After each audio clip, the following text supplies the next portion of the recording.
Buenas noches. Buenas noches, compañero. Hola, ¿se escucha bien? Sí, se escucha perfecto. Te presentás, por ¿Cómo favor. les va? Pero muy bien. Te presentás, por favor, para la audiencia. Nos decís qué funciones tenés y dónde estás, compañero. Sí, cómo no. Soy Cristian Vidal, soy el coordinador de la Comisión de Defensa de Principios y Valores. Y bueno, yo vivo actualmente en la ciudad de Buenos Aires. Perfecto, compañero Cristian. Contanos, compañero, ¿cómo ves el tema de defensa? ¿Qué se está diciendo dentro del movimiento?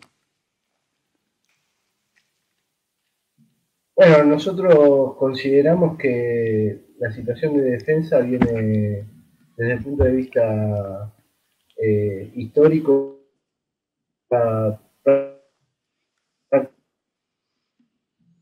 prácticamente desde 1980 el sistema de defensa nacional, sumado por supuesto a ciertos desencuentros entre los argentinos y agravado por las crisis económicas y sociales.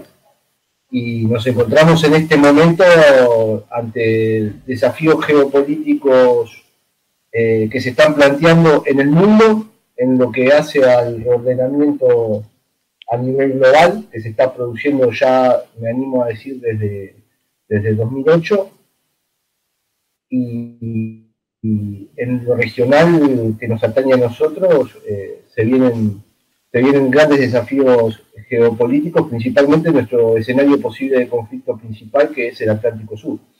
Y cuando hablamos de Atlántico Sur, hablamos del Atlántico Sur, los canales fueguinos y la Antártida, ¿no? Que es todo en lo que se enmarca la cuestión Malvinas. Claro. Compañero, te hago una consulta. Realmente sabemos que lo principal que tenemos, la amenaza que tenemos ahora, más ahora con el tema del supuesto descubrimiento de petróleo en la Antártida, que siga la invasión aún peor de Gran Bretaña, apañada por Chile. Nosotros tenemos tenemos un convenio, algo en América que nos unamos, por ejemplo, los uruguayos, los brasileros. Sabemos que los peruanos nos apoyaron en la guerra de Malvinas. ¿Nosotros tenemos ese tipo de convenios de protección? Bueno, yo acá te voy a dar mi opinión. Yo creo que, tal como lo han escuchado a Guillermo, nuestros aliados naturales son todos los países de la gesta sanmartiniana, ¿no es cierto? Pero particularmente yo creo que mientras Argentina siga vulnerable desde el punto de vista económico, social y en cuestiones de defensa, las alianzas con nuestros hermanos hispanoamericanos va a ser bastante frágil. Y lo digo porque existe una situación de dependencia de todos los países de la región hacia Estados Unidos, que es el aliado histórico del Reino Unido. Y un ejemplo de eso, el antecedente que más ejemplifica esta situación, siempre hablando de lo que es el escenario Malvinas, lo tenemos en 1982, cuando la Argentina convoca al TIAR, que era el Tratado de Asistencia Recíproca ante Amenazas Extracontinentales, y más allá del apoyo diplomático y la ovación que el canciller argentino Nicanor Costa Méndez en su momento recibió en la OEA, las alianzas no pasaron más de un apoyo simbólico, justamente por esa dependencia que genera Estados Unidos, y solamente, bueno, solamente se tradujo en apoyo simbólico, en la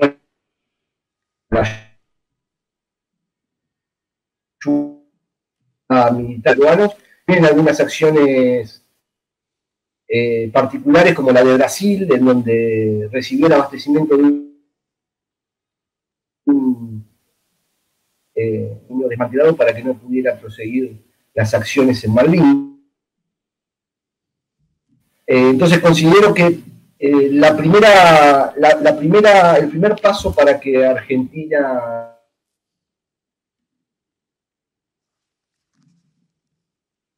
se cortó la comunicación. A ver si podemos. Creo que se cortó. Cristian, ¿vos nos escuchás bien? nosotros tenemos una pequeña dificultad. De Sudamérica es eso internet. Sí, se corta un poco, se ve que es por el internet de ahí de tu zona, Cristian. Se te entrecortó un poco la última parte, digamos. ¿Vos nos escuchás bien así? Yo los escuché. Bueno, yo los escucho. Ah, ok. Nos quedamos ahí en la parte de Brasil. De Brasil. Sí, me acuerdo. Ok. No, bueno, a raíz de todo esto yo considero que el primer paso para la integración de Sudamérica fundamentalmente es que Argentina se fortalezca desde el punto de vista económico, desde el punto de vista social y desde el punto de vista de defensa. ¿Por qué? Porque es fundamental Argentina como eje de gravitación para la región, en ese sentido. Y en donde también, al fortalecerse Argentina, se fortalece la posibilidad de la cooperación en defensa que por primera vez tenemos con Brasil. En base a esto, ustedes díganme si se entrecorta. No,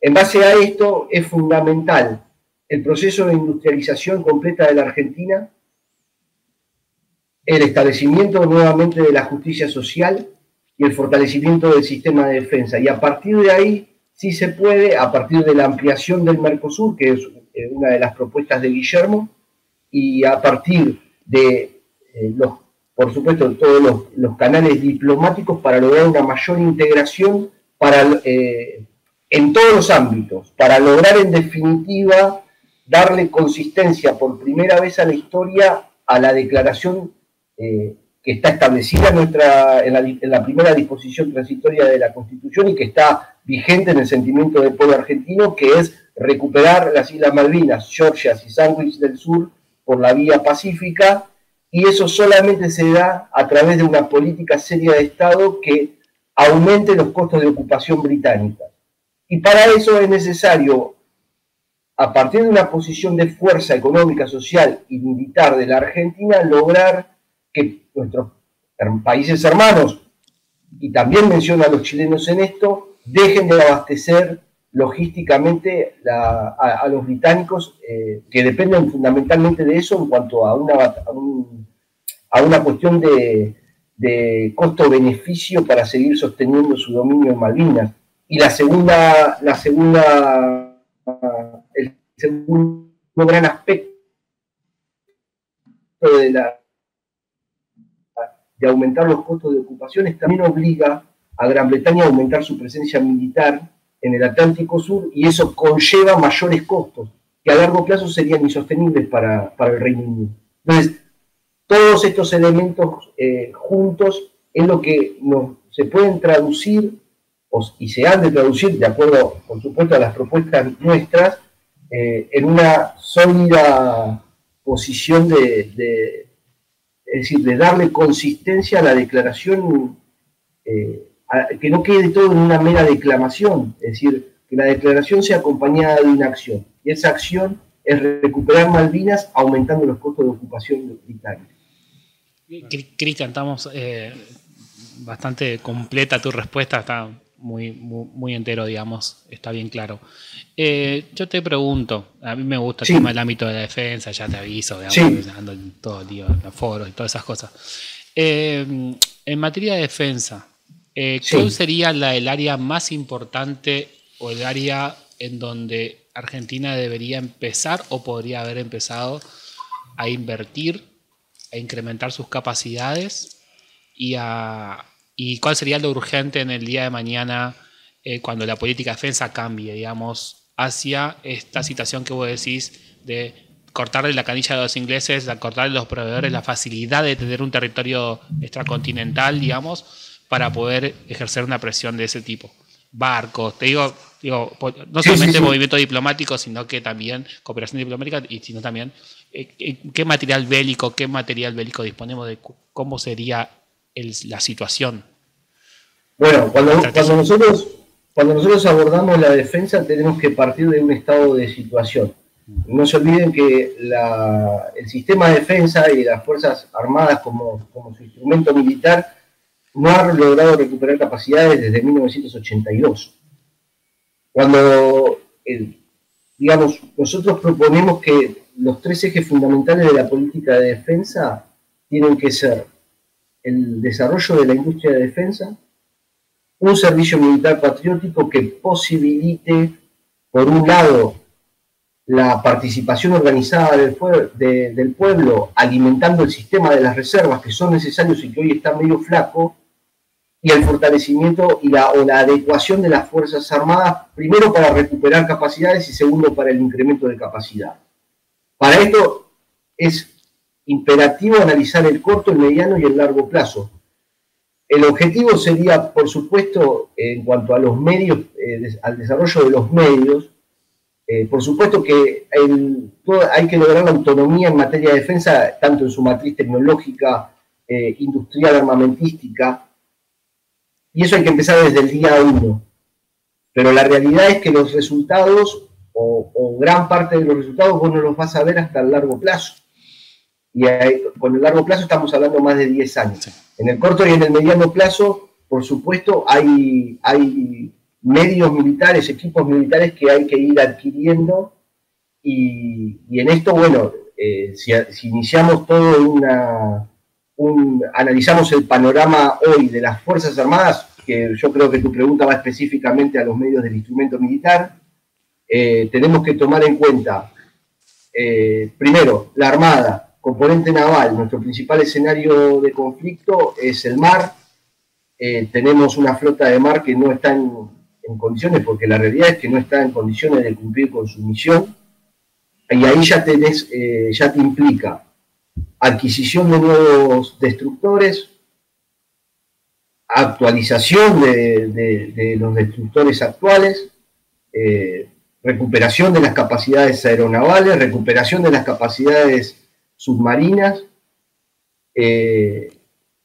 y también, bueno, está obviamente vinculado a nuestra propuesta, desarrollar el componente de infantería de marina, elevarlo a la calidad de cuarta fuerza armada. ¿Para qué? Para contar con una fuerza capaz de proyectar poder desde el mar y despliegue hacia nuestro principal escenario de conflicto, que es obviamente el que estamos debatiendo. Y para eso se necesita una capacidad de despliegue, y justamente para generar una disuasión creíble. Entiendo. Ahí solamente estamos hablando de la Armada. Después de la Fuerza Aérea necesitamos recuperar las capacidades aeroespaciales, porque hoy, bueno, históricamente la Fuerza Aérea siempre se ha manejado por lo que es misiones de caza-bombardeo, misiones de caza-intercepción. Hoy con la adquisición de cazas multirol, igual también es una doctrina imperante en todo el mundo, ya ahora vas a necesitar cazas multirol que cumplan con la función tanto de capacidad de defensa aeroespacial, entre los que se encuentra la intercepción, como también de capacidades de ataque a tierra para, por supuesto, generar una disuasión creíble sobre objetivos, sobre potenciales agresiones terrestres que se den. Y en cuanto al ejército, bueno, hoy por hoy vos tenés 11 brigadas de combate activas, digamos, que están desplegadas a lo largo del territorio nacional, con un planteo estratégico que para mí es correcto, pero que carece de estructura suficiente como para estar a la altura de los desafíos geopolíticos. Por eso nosotros proponemos un incremento de esa estructura y llevar a 24 el número de brigadas de combate. Y aún así seguís teniendo cierta escasez en cuanto a las reservas, que son siempre necesarias, porque más allá de todo, el apoyo y la participación del pueblo en la defensa nacional ante una situación de conflicto armado es importante. Se necesita tener una población, es decir, proporcionalmente a la población que tengamos, que es escasa en relación con su territorio, y mal distribuida en relación con su territorio, y necesitas una cantidad importante de ciudadanos que estén en condiciones de tener actitud de combate. además de dar apoyo logístico, es decir, existen distintas funciones que nosotros las planteamos en el servicio, en lo que va a ser el servicio militar patriótico, ¿no? Funciones de logística y mantenimiento de unidades, funciones de defensa civil, por ejemplo, ante catástrofes naturales, y de las propias de instrucción militar para generar las reservas correspondientes que alimenten al instrumento militar en caso de ser necesario. Y hay infinidad de elementos que faltan, sí. Entre ellos sistemas antiaéreos, es decir, el mundo, sí. el universo es muy amplio. Es una pregunta demasiado amplia. Pero claro, te hago exactamente. Falta de todo, una pregunta, Cristian. ¿Cuánto de eso, de lo que se necesita, se puede hacer con la industria nacional? Si es tan importante en este momento, es más importante hacerlo con la industria nacional, tratar de, con la capacidad que nosotros tenemos, con, no sé si seguirá lo de Alto Horno Zapla, todo lo que nosotros tengamos capacidad de fundir acero, si podemos nosotros fabricar las armas que necesitamos o los barcos. ¿Es más importante desarrollar esa industria nacional o buscar aliados estratégicos a nivel mundial? No sé si en el caso de Rusia o con Estados Unidos, ¿cuál es más importante o cuál es por dónde es los siguientes pasos? Las dos cosas que mencionás son importantes. En primer lugar, a mí siempre me gusta hablar sobre el ideal y la realidad. Lo ideal es que, como te dije al principio, nosotros logremos la autonomía en defensa. Particularmente creo que gran parte de los medios que se necesitan se pueden desarrollar a nivel nacional. Pero hay elementos que necesariamente necesitamos tiempo para poder desarrollarlos. Por ejemplo, un ejemplo claro son los cazas multirol que han estado en todas las noticias por el tema de la adquisición de los F-16 y demás. Hay elementos, hay componentes que sí o sí se necesitan de adquisiciones en el extranjero para cubrir el corto y el mediano plazo. En paralelo vos tenés que ir desarrollando desde el día 1 para que en el largo plazo lograr la autonomía en materia de saneamiento o industria de defensa. Lo mismo pasa con los submarinos. Si hay algo que afecta muchísimo es la discontinuidad en el uso del adiestramiento y de los medios en sí. Con los submarinos tenemos otro grave problema también en este sentido, porque la utilidad de la adquisición de un submarino va a producir agujeros en el adiestramiento y la instrucción que hoy los submarinistas están siendo enviados al Perú a adiestrarse, pero que no es suficiente. Entonces, para el corto y el mediano plazo, para el corto y el mediano, de los cuales adquirir cierta tecnología y si es posible lograr transferencia de tecnología para agilizar específicamente en la industria de defensa.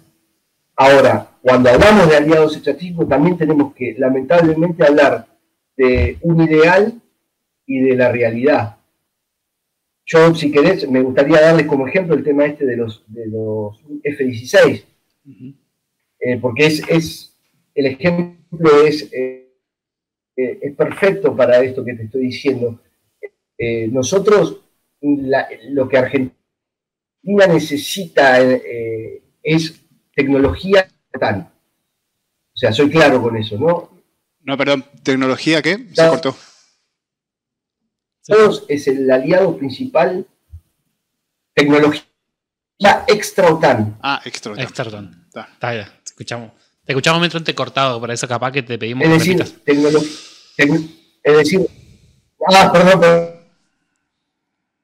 De la OTAN, ¿por qué? Porque nosotros tenemos un embargo o un veto de componentes británicos y el principal aliado del Reino Unido es Estados Unidos, con lo cual tenemos ciertas restricciones de tecnología si no es el veto. ¿sí? Entonces, esa es una de las razones fundamentales por las cuales no podemos comprarles aviones a Francia, que históricamente les compramos. No podemos extra-OTAN como Japón, como Corea de... Cristian. Pudimos participar en su momento cuando se... Sí. Se está cortando bastante, digamos. No sé si vos estás por datos o capaz de señal. Tal vez sea... Sí. ¿Sabes qué podemos hacer, Cristian? Apagar la cámara, porque eso capaz que te consume bastante ancho de banda. Total, ya.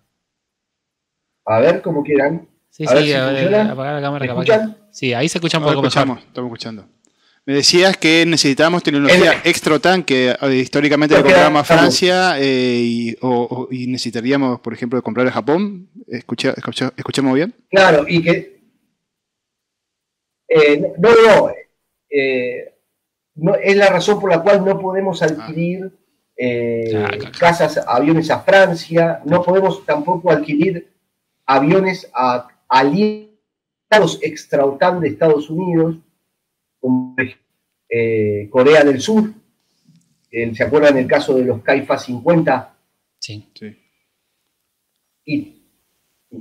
Y tampoco pudimos participar en su momento cuando se planteó del desarrollo del Gripen, porque también tenía componentes británicos. Entonces, el ideal sería adquirir, siempre hablando de mediano plazo, tecnología que no sea OTAN. Entiendo, digamos que las opciones son muy acotadas, digamos, y tenés proveedores muy particulares, digamos, que van a pedir seguramente. Muy acotadas, exactamente. Entonces, tenés Brasil y tenés... ¿Qué otro más, digamos? Rusia, que tenés un problema con Rusia como aliado. Bueno, yo creo, o sea, obviamente, opinión personal, yo creo que la mejor posibilidad era adquirir cazas rusos multirol, por ejemplo, de Rusia, ¿no? Uh-huh. Pero esa es una ventana de oportunidad que se cerró en 2022. Sí. No se hizo, con la guerra de Ucrania. Se produjo la guerra de Ucrania, Rusia quedó prácticamente aislada en el escenario internacional y va a llevar unos años que se normalice. Bueno, esto se va a resolver a lo de Ucrania, más que nada con este reordenamiento, y si Trump gana en Estados Unidos, muy seguramente se normalice la situación de Rusia en la comunidad internacional. Pero hasta ese momento nosotros teníamos que adquirir vectores aéreos en este caso. Las opciones que nos quedaban eran la India, por ejemplo. Particularmente creo que la India sigue siendo Commonwealth, entonces en definitiva ahí tenemos un problema, por más de que no lo parezca. Commonwealth sería los territorios británicos, que le llaman así, digamos, para la gente. Exactamente. Australia. Y después nos quedaba la opción China. Uh-huh. El problema es que China tiene... A ver, tenemos un tema con China. El problema con China es que si nosotros adquirimos material bélico o tecnología en defensa china, China a cambio puede lograr o puede exigirnos acuerdos de penetración en nuestra estructura productiva. Y nuestras economías son completamente incompatibles.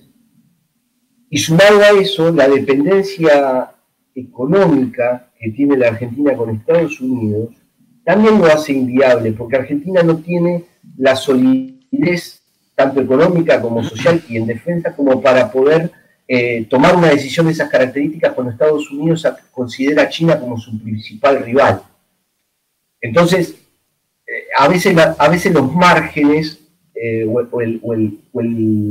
radio de acción es muy acotado, como recién decía ahí uno de los compañeros. Entonces, la única posibilidad que teníamos en ese momento para adquirir casas multirol era logrando que Estados Unidos le dijera a los británicos: tengo que evitar cierta penetración china en la región. Vendémelos. Exactamente. Ayúdame con los Gripen o no sé. Para que sepa la gente, los Gripen claro, son carros noruegos o suecos, no me acuerdo qué eran. La opción fueron los F-16 daneses. Suecos son, claro, pero nosotros suecos. Los Gripen son suecos. Sí. Los F-16 eran de la Fuerza Aérea Danesa. Entonces, así como esta situación, que yo la pongo como ejemplo, nos pueden negociar, por supuesto, siempre que se pueda evitar tecnología que no sea de la OTAN, siempre es lo mejor. Pero eso tampoco tiene que implicar adquirir material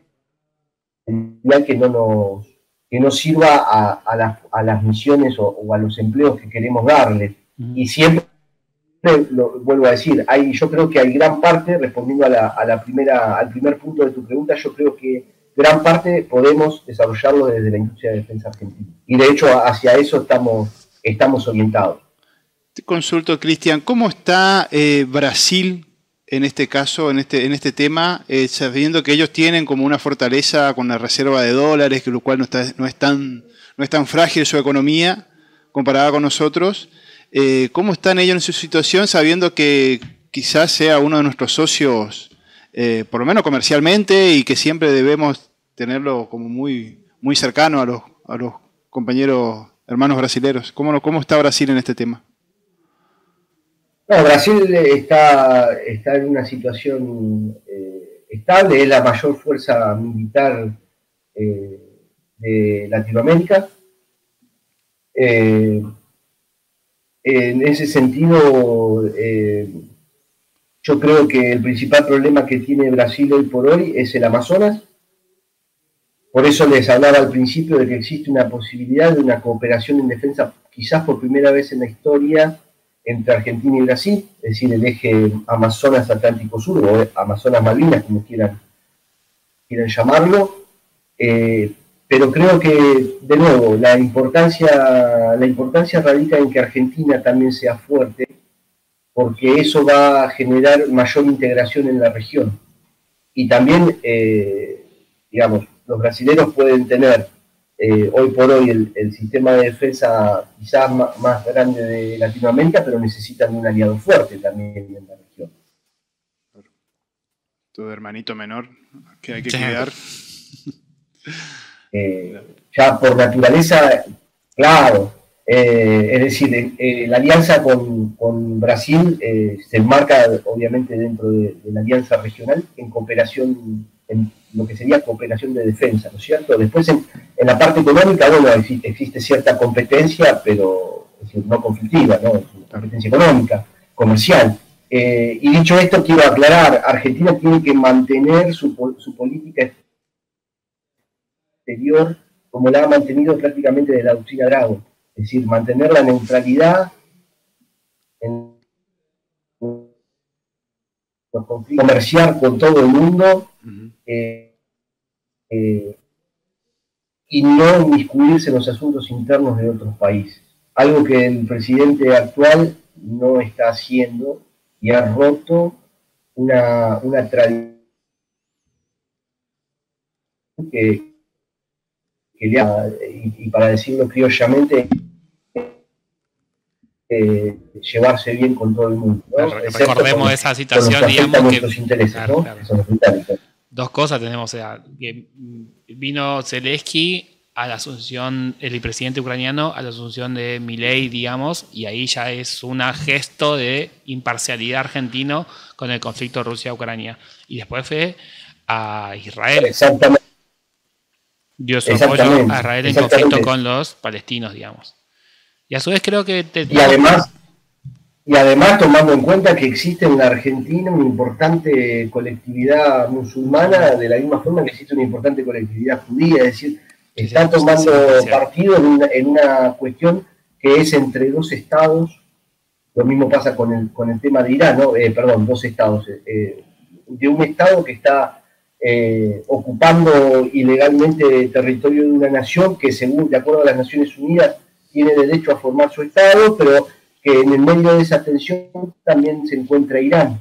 Entonces se está tomando partido por una situación que nos es ajena a nosotros y que además, vuelvo a repetir, es el presidente de todos los argentinos y la nación argentina tiene una importante colectividad tanto judía como musulmana.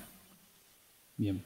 Ahora, es increíble, ¿no? Porque estas decisiones sobre cómo debe reaccionar un país diplomáticamente, la Cancillería, qué tipo de opinión tomar históricamente, nosotros siempre fuimos neutrales, y que realmente es la decisión fuerte de quebrar esa historia, porque generalmente uno dice, bueno, va a asumir, tiene sus ideas, quiere apoyar a Israel, pero quizás toda la Cancillería le diga, no, mirá, históricamente sí o sí nosotros tenemos que ir por acá por la cantidad de compromiso, por lo que nos conviene también económicamente, por lo que no queremos otra AMIA acá, que nos vengan a atacar. O sea, realmente tiene la decisión fuerte de quebrar toda esa historia argentina de neutralidad. Realmente está metidísimo eso en la cabeza del presidente. No solamente eso, sino de defender otros intereses, porque ahí dijiste algo muy importante, lo que nos conviene a nosotros. La política exterior argentina tiene que priorizar los intereses argentinos frente al mundo. Uh-huh.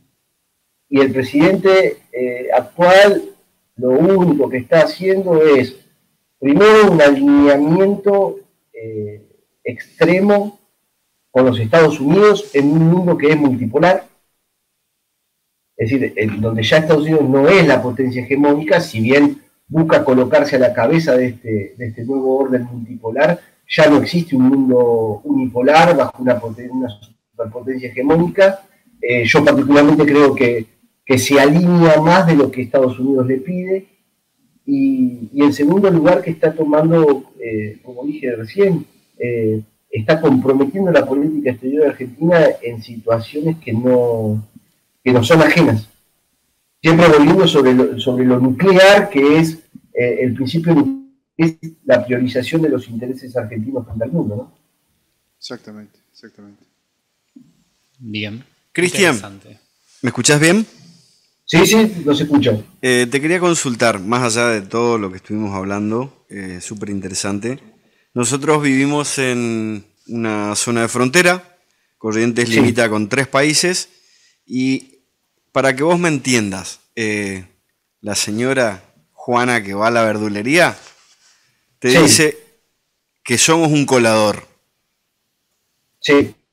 Hablando ya de una cuestión que también es defensa, pero me refiero más a otro punto. No tanto a la posibilidad de una invasión extranjera o de una futura guerra, sino ya algo más puntual desde el punto de vista de, por ejemplo, organizaciones narcocriminales o demás cuestiones. Argentina tiene una amplia frontera, sobre todo con países Brasil, Paraguay, Uruguay. ¿Cómo estamos con respecto a ya abocados a ese punto, digamos? Bueno, en primer lugar, es cierto que en la defensa nacional, en las materias de la defensa nacional se toma en cuenta como nuevas amenazas o amenazas del siglo XXI, pero depende de cada país cómo aborda la temática. En el caso argentino, y yo en ese sentido comparto la postura, la defensa nacional se separa de lo que es la seguridad interior. Y en este caso, todo lo que tiene que ver con temas de frontera, es decir, penetraciones, bueno, en este caso, penetraciones del crimen organizado y demás, es un asunto de la seguridad interior. La defensa nacional está preparada para hacer frente a agresiones de tipo externas. Ok.